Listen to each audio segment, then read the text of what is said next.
This is the acceptance test for Mec427 Challenge 4, the smart actuator that can move across a tension steel cable, detect when it gets to one end, move back to the other end, and back and forth, just like that.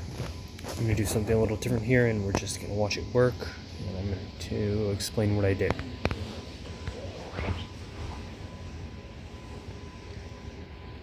Push one of these first.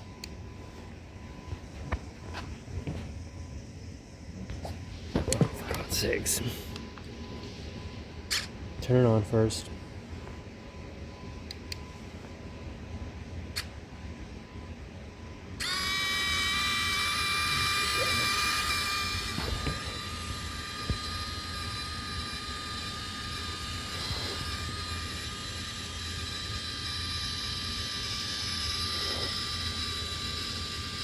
Hit the switch.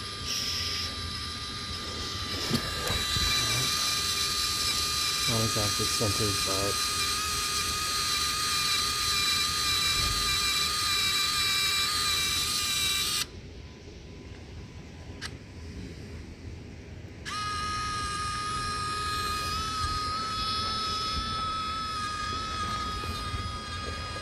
the course is a little wonky. It was sort of designed with a more tension cable in mind, and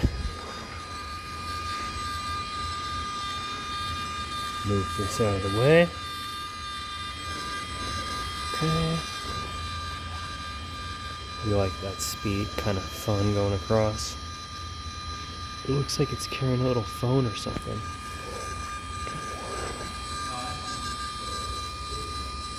We'll just see what that does. Perfect. Come on. Go.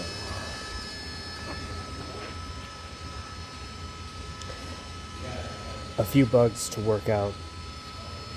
A few design flaws, but it's completing the mission. That.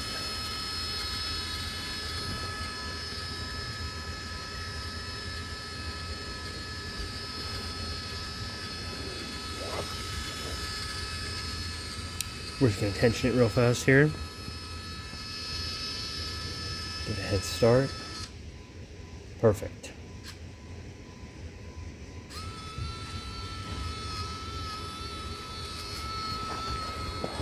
Not getting any servo jitters, shutdowns, anything weird like that. Even all the wires are staying in place for this run. And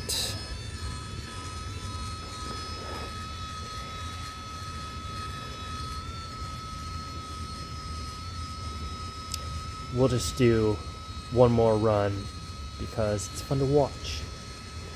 Back to the other end. Sort of gotta move this out of the way, that's fine.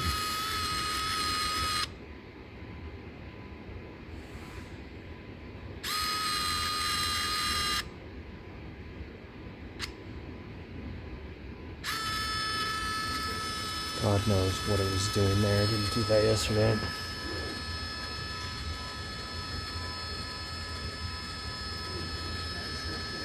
Kinda cool, huh?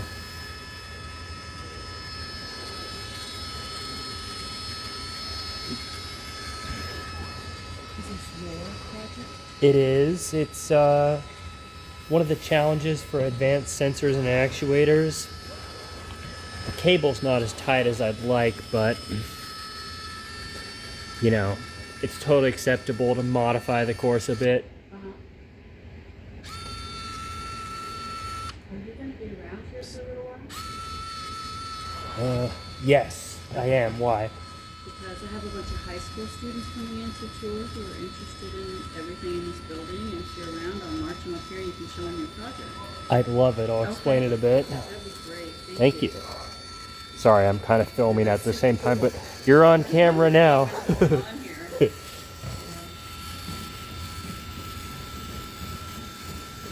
That was eating or guidance counselor. Sorry about that. Apparently we're doing one more. Oh, get out of the way. I don't know why it's being weird right there. Oh, there we go. Never mind. Alright, we're gonna shut this down and explain what we got going on.